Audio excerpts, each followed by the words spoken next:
Our next presenter will talk about that. Now, he's a very interesting man. He is an executive coach, and he has some unusual connections. So what do an award-winning serial entrepreneur, a network engineer, a former rapper who opened for the Wu-Tang Clan, and a previously 332-pound man have in common? They are all Jason Goldberg. Come on out, Jason. Jason's company, Leadership Consulting, has worked for companies like NASA, Wyndham Vacation Ownership, and Northrop Grumman. He has also just launched a new website called Meometry, and he's going to talk to us about the mindset required to become a leader. Thank you very much. So first of all, I'm way too funky for this little introduction. We're gonna try this again. Andre, hit me up, man.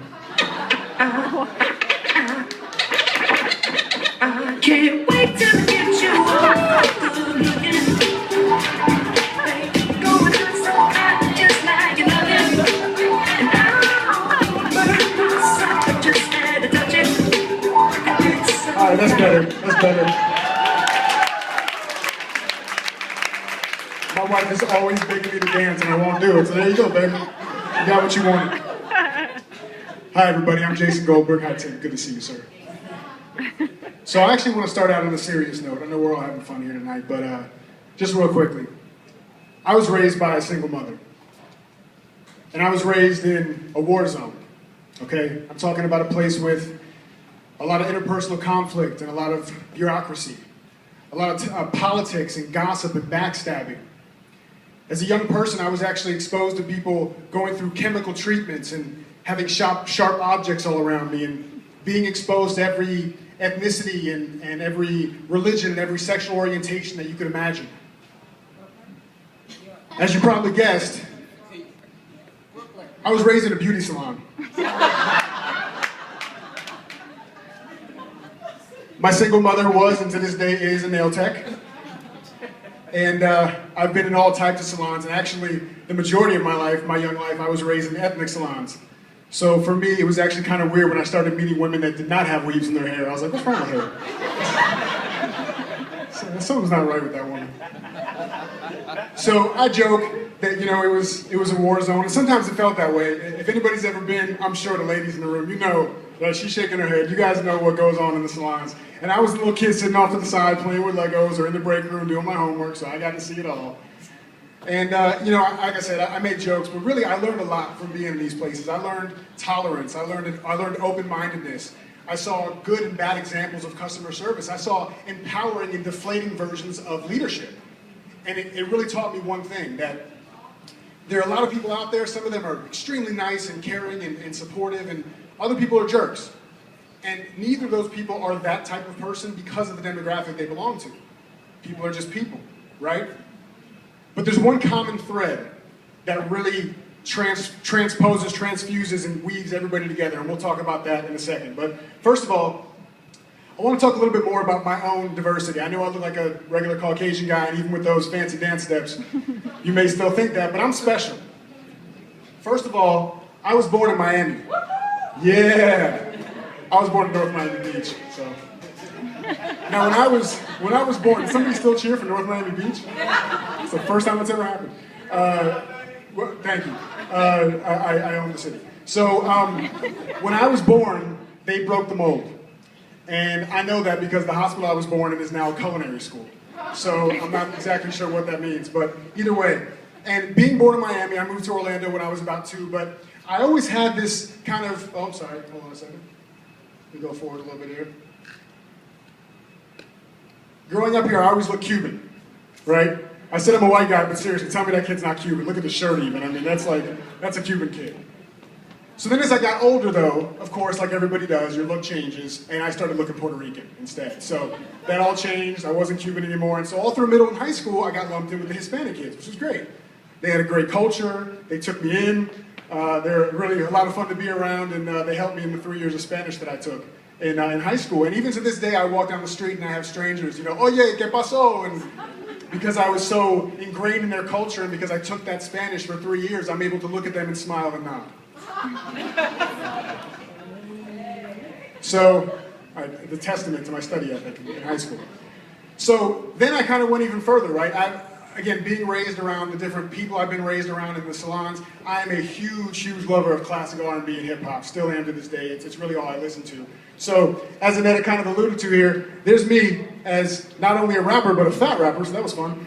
And that's me performing live. I really did open for Wu-Tang Clan at one point. Yeah, that was a lot of fun. I don't know what the stamp is. Maybe I was under 21 at the time, but I was really, really into it. Like doing shows all over the place and had songs on the radio and all kinds of stuff. It was wonderful. Yeah, no, I think so. Did she say like play his music or something? Was that what that was? Oh, okay.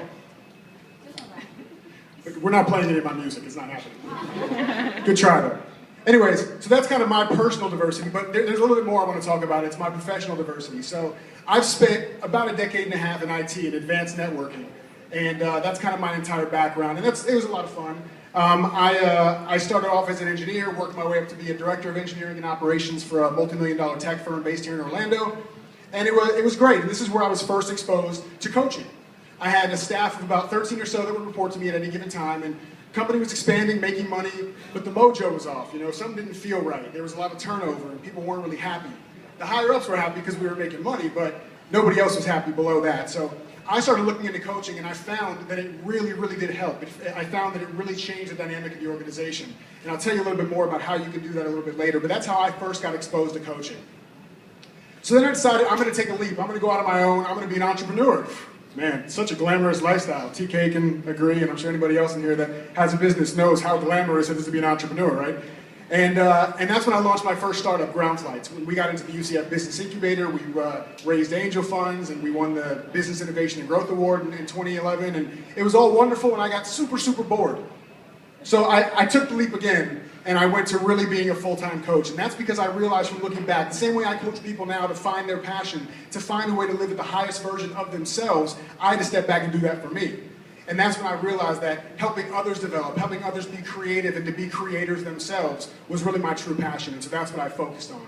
Now, as Annette mentioned, I've been extremely lucky to work with companies like NASA, Northrop Grumman and Wyndham Vacation Ownership, and then of course a bunch of other small companies that I'm equally as proud of to work with. So they don't get their logos up there, but whatever. They know who they are. Sweet people. So why do I tell you all this, right? Am I bragging? A little bit. But I mean, beyond the bragging, it's because I don't want you to go through the same trials and tribulations and dealing with a disengaged workforce or just a miserable workforce in your everyday life. I'm sure there are people here that have people reporting to them, or you have a boss, so this can help you with that as well.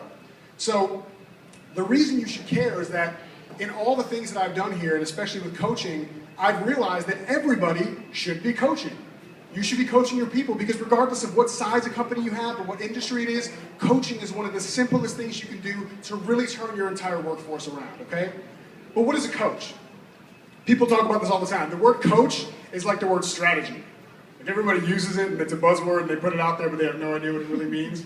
So I try to stay away from the coach example of like, a personal trainer or a sports coach. Those people are absolutely coaches, completely, in every sense of the word, but I take it a kind of different direction. I talk about the coach car that attaches to a locomotive, right? This is the vehicle that helps you get from point A to point B.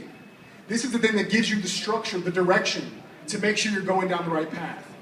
Now, when you're coaching people, you're not telling them what to do. You're helping them find the path that's right for them.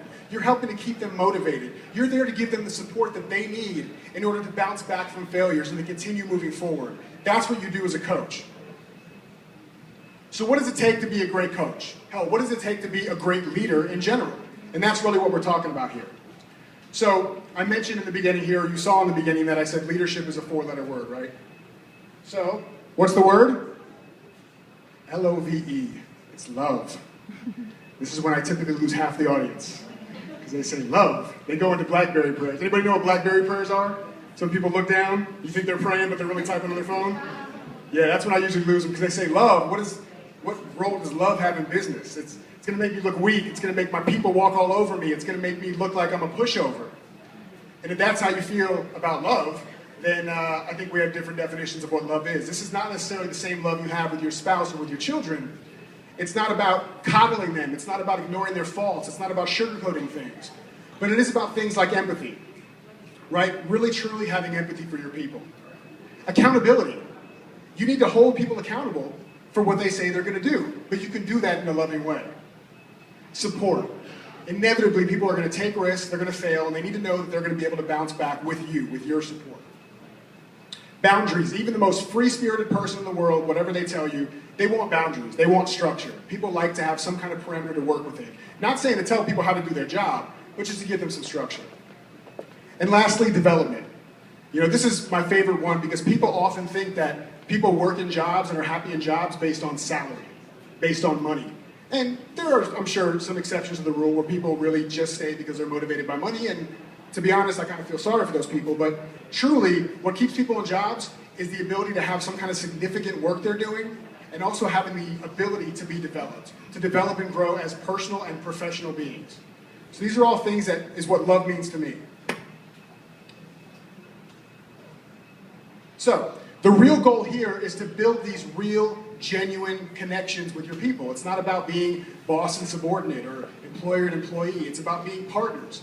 It's about being there for each other, supporting each other, being able to count on each other, and being accountable to each other. So, there's this Greek word. It's spelled A-G-A-P-E. It's pronounced agape. And I didn't see the phonetic spelling of the word when I first saw it, but this is the Greek word for love. When I first saw it, I saw a different word. You guys have probably all seen this word before, right? Agape. That's the word I've always seen. And agape means wide open. So if the theme of love makes you a little uncomfortable, just think about being open with your people. Being open to the possibilities of really connecting and building these relationships. Being open to what can be done through your people. Being open to being a leader that can really support your people to get the best out of them and to have them be engaged. So one quick question here, and be honest. How many of y'all grew up getting the belt? Oh, I'm gonna tell you right now, I'm so jealous of you people. Let me tell you why. My mother that I mentioned, love her to death. She is a Jewish pain in the butt, but I love her to death, okay? She always loved me, she's always supported me, but always had very high expectations for me as well. And when I did something that wasn't in line with those expectations, she let me know about it. But she didn't yell, she didn't scream, she didn't hit me with a belt. She would look me right in the eyes and very sternly say, honey, I'm not mad. Y'all know what's coming? I'm just disappointed. Hit me, please, punch me in the face, say I'm a loser, give me closure. But don't do that to me. Don't just say you're disappointed in me. And the reason that hit me so hard is because I didn't want to do right because I was afraid of her. I wanted to do right because I wanted to show her the faith that she had in me, the support she gave to me was deserved. That I deserved that support ongoing. And if I don't prove that to her, then I could lose that support. That's ultimately how you want your employees to be. Do you have employees like that? If you do, fantastic. Whatever you're doing now, keep on doing it. It means these people are on board with you. They're on board with your mission, your vision for what you want to happen. They want you to look good. They don't do hard work for you because they're afraid of getting reprimanded or fired. They do it because they want you to know that you care about them, that they know that you care about them, and that you're going to continue to support them going forward. That's all it means in the world. The bosses that I've worked for, that I've done the best work for, are the ones that supported me the most, and I wanted them to look good. So that's your goal. So how do you do that? I'm going to give you the tool right here. It's called an 03, okay? And an 03 stands for a one-on-one, all right? It's a 30-minute private weekly meeting with your people, one-on-one, in your office or in their office or whatever. And you meet every week with your direct reports, one-on-one, 30 minutes. If you can't find 30 minutes, if you say you don't have 30 minutes, you're lying to yourself and everybody else. But here's the key. This is what I always get from people when I first mention one-on-one. They go, but I already have weekly staff meetings and I talk to my people all the time. Sure you do. Hey, what's up with so-and-so project? Did you get that finished? Oh, you didn't? Okay, we'll get it done. Wow, awesome meeting. Thanks for that. That's not for them. That's not for anybody. So that's not what the 03s are about. The 03s are very simple though, okay? And what I've done is, in Doccaster, I have two documents for you there. One is an 03 email, okay? The 03 email is something that's been very carefully crafted. You can tweak it to kind of make it sound like your own, but it's an email you can send to your people to let them know you're going to be doing this one-on-one meetings. It covers everything about the meetings that we're about to cover, but it also covers the fact that, hey, it's going to be kind of weird when we first start doing these one-on-one meetings. It's okay, we'll figure it out together. So you guys can use that email, like I said, tweak it so it sounds a little more like you, and you can send it out to your people immediately. The other form that I have in Dogcaster is a one-on-one form, a note-taking form for the meeting, so you can take notes throughout the meeting, and you have a place to put information about your employee. I would write down their kids' birthdays and their dogs' names and everything else, because having that kind of information about them really helps you to connect to them. But the structure of the 30-minute meeting is as follows here. The first 10 minutes is all about them. It's their agenda, it's not yours. You don't have a choice whatsoever in what gets talked about. They can talk about work, they can talk about family, they can talk about hobbies, they can vent, they can complain, they can piss and moan, they can do whatever they want to do for that 10 minutes. And it is your job to listen, smile, nod, and help if you're asked. Okay? Now the second 10 minutes, that's your turn, right? So now you can talk about whatever you want to talk about in that 10 minutes. Again, that can be work, that can be personal life, whatever you want, whatever feels natural for you, that's what you do. All right? And the last 10 minutes is really for future use, right? So to talk about their development, their goals, their career progression. Show them, again, that you care about their development. It's something that's on your mind more often than when you have an annual review with them, right? That's the worst time to talk about development in an annual review. A whole year's gone by. That's worthless. Now, in my experience, 80% of the time, it becomes a 15-15 meeting, right? They talk 15 minutes, you talk 15 minutes. Maybe you don't get to the last 10. That's fine. Try to work it in once a month, once every other month. Make sure it's a part of it. But the key here is to build this genuine connection, these genuine relationships. It's going to be super weird in the beginning. Why am I coming into your office to sit down? Am I in trouble? It's going to be super, super weird. But as you start going through it, and the form that I give you that's on Dogcaster even has some questions to kind of get the conversation going, so it's not too awkward. You have some things to get you started. So it's really an amazing thing here. But the key is you have to truly care. If you do this as an exercise, and you're not really being genuine about why you're doing it, it's not going to work. You have to start realizing that your people are not human resources or human capital. They're humans, right? They want support. They want encouragement. They need love in the ways that we're talking about. And the quicker you can do that, and the quicker you can understand and realize that, the better leader you're going to be. Now, a lot of leaders tell me, oh, I can't do this. This is soft skills. This empathy crap, that's not me. I don't do that. Everybody that I've been called in to work with on this type of thing that says, I don't have the soft skills, I can't do that, it was all crap. They could all do it. They were all wrong. And they noticed such an amazing difference in their team when they were able to do it. So I want to leave you real quick with a quote. It's one of my favorite quotes. People will forget what you said, people will forget what you did, but they will never forget how you made them feel. Right? I challenge all of you to start doing these one-on-ones with your people. And I guarantee as you build that connection and show them that they are supported, you're going to influence people, and they're going to remember that how you made them feel was valued, was engaged, was powerful. And that's the most powerful thing you can give to your people, is to have them feel that way. Thank you all so much. If you have any questions about any of this, please feel free to reach out to me. I love y'all. Thank you for your time. Have a good evening.